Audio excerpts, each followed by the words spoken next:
connection now with the artist. You know, at first when you open, it was funny because like my partners and I was like, what the fuck is going on? Everybody would just come to us and like, you need an artist? I can book for you. Like so many people just come and trying to like book artists for you. And then you have a guy tell you this price, tell you to this price, but that doesn't match at all. You know, everybody trying to eat and make money on top of the booking. So thank God we find like the right person, and then you know to just like book and have the best prices, best deal for us. So you know it's something that we took care of. It took time, but there's something on the checklist that we don't have to worry about now. And, so yeah. I do want to ask one question as far as celebrities go. Do you get the opportunity to? I mean, are you just here with them in the club while they're here, or do you get an opportunity to actually sit down and speak business with them? Well, that's a very good question. When the artists come, usually, they come around, I would say, like 1:30, because they come, they chill for like an hour and a half, and perform usually at 3. So when they come in, obviously they come with a big group, they have the entourage, and then some of them take the time to just like say a couple words, It depends. From my experience, I feel like it depends who you are and the type of person you want to be. Because obviously before being an artist and a celebrity, you were just a regular person, and then that's you as a person decide, okay, I want to be this type of celebrity. Like some person, they just like come and stop and exchange a few words. Some don't, they just come take the picture with us and just go to the section right away, and they don't really pay attention to us, honestly. But, and also me as a club owner now, and always I want to be a groupie, like you're a celebrity, I listen to your music, you're cool, but I'm not going to be like, oh, if you're cool with me and then we can extend where, like you come to my club and then you obviously I pay you for the service first of all, and then you here and we can exchange a couple words, that's cool. If not, I'm not going to like push it, We talk about the artists, but you got a lot of people you have to deal with out here. Everybody's turned up. I mean, I'm seeing, just people, just drugs, liquor. I mean, we know they can bring out the beast out of some people, right? Especially at night. A lot of things can happen. Some dangerous things can happen. With that being said, what are some of the do's and don'ts when entering a club? I would say, I don't know. You're in Miami, so you're in the kind of city like Vegas, Miami, those kind of cities when it's well known as a party city. So obviously the liquor is involved. Some people do drugs. Us, what we're trying to do here is, we have a very good, strong security. They just check people at the front. They always look out for what's going on. And then so far, can't complain. We have no issue with that. Obviously you can have some drunk people. They just don't know how to handle themselves or have too much liquor, too much fun. But so far, it's been under control. So. Absolutely. Now, I think one thing I did notice is that I'm not a big party goer. Last night, I got a little. Anyways, we ain't gonna go there. But yeah, I got a little lit last night. But I'm not really a big, club guy. I've seen a lot of crazy stuff happen. People getting kicked out of clubs, people acting a fool at the front, or claiming to know the person that owns the club. You only know the name, you don't even know the person. So, just what are the things, like, as far as going back to the question, the do's and the don'ts, like, have you had to actually deal with that type of stuff? Yeah, been a few times, but one thing with us, we really wanted to be like a high-end club and have like a nice clientele. So at the door, we're really strict, First of all, it's like we have a dress code, no shorts. You in Miami, it's hot. We don't want no shorts, no feet flaps, no tank top, We don't want to scatter the type of crowd.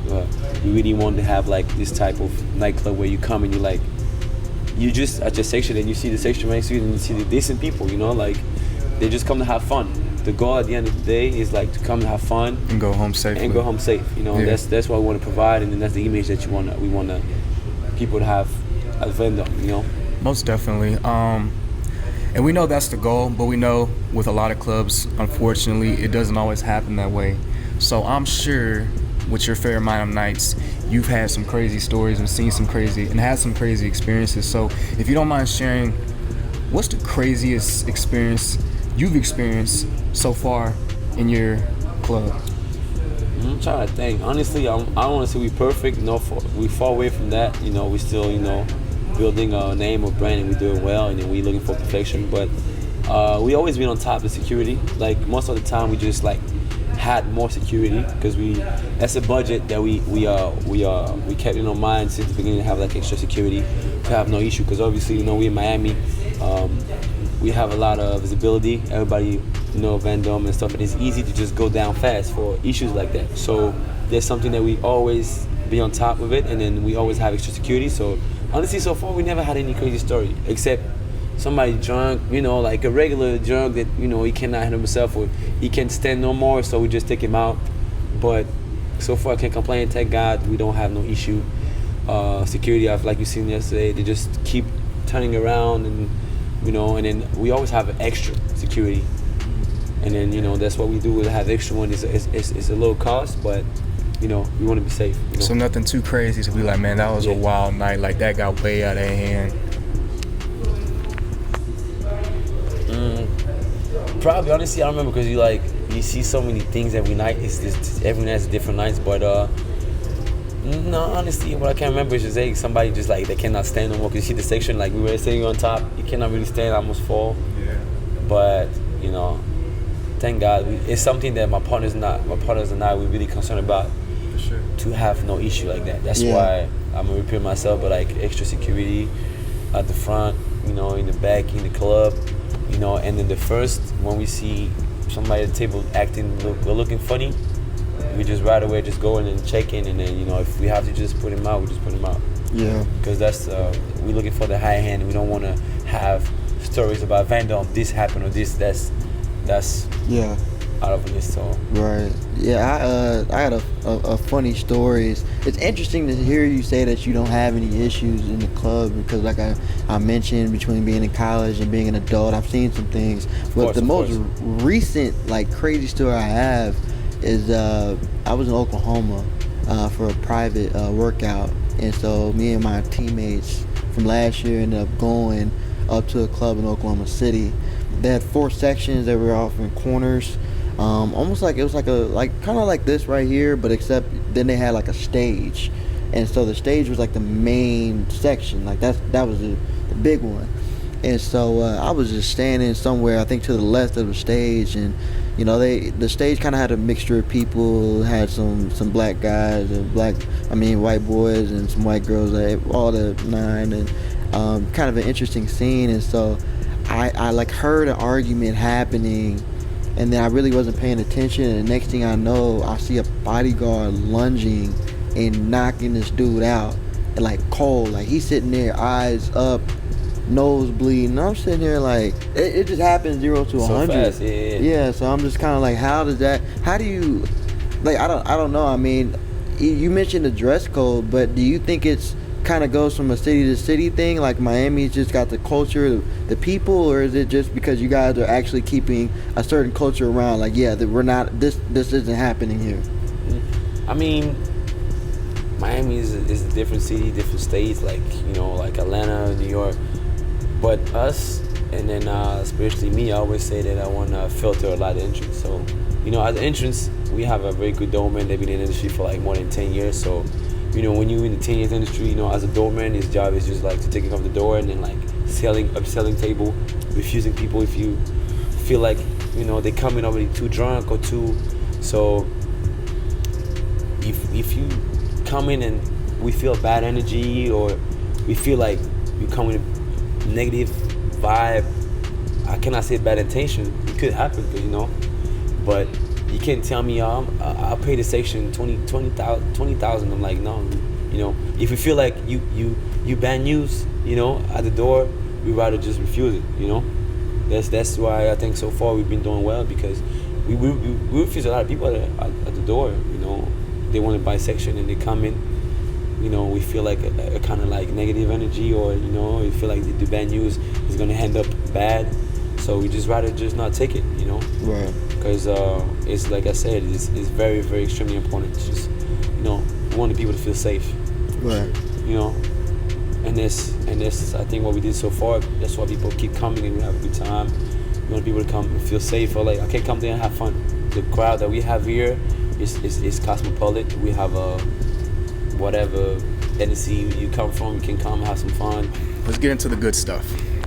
So we know one of the biggest selling points in Miami is what? The women, right? Second, sorry. We know one of the biggest selling points in Miami is the women. That's why a lot of people come, is the money and the women. So what are some of the craziest things that you've seen guys do to get at a woman? It's a very good topic, and I'm sure when the people are going to see that, they're going to laugh and have a bunch of comments. But I'm from Europe, so for me, when I first came to the States, I see that women was so different than back home. Like, when I used to be in New York, you know, I always liked to dress well and stuff, and then I was going out, and then I was just making my way in New York, so work in the industry, and then being nobody. But the first question women would tell me, like, hey, are you a model? Are you an athlete? Like, why would you ask me that? You know, what is the purpose of this? Like, if I tell you I'm an athlete or I'm a model and then I have 1 million followers or something, you just want to go out with me, you know? But, you know, I feel like, you know, the industry in Miami and in the States, you know, overall, like, you know, women's, you know, it's sad to say, but are very materialistic, you know, those days, especially in Miami, you know, Miami is just fancy. It's a fancy place, so, you know, women's obviously would like to be with a man that just have like nice cars, money, take him, you know, he can't take her out, he can't take her to dinner, he can buy her a purse or something like that, you know. I mean, for me, coming from Europe and where I'm from, my background, you know, I was not used to that. Like, you know, I was not used to that. I was like, wow, you know, after, of course, you adjust to the thing, but I just keep myself a part of that, you know, because I'm not going to lose my values and then what my parents told me. But it's part of the scene, I guess. It's part of the movement here, but it's definitely the way it is, so my opinions, you know. So I gotta say, I hope you guys play Gold Diggers by Kanye tonight. Oh, Lord. That sounds like a lot of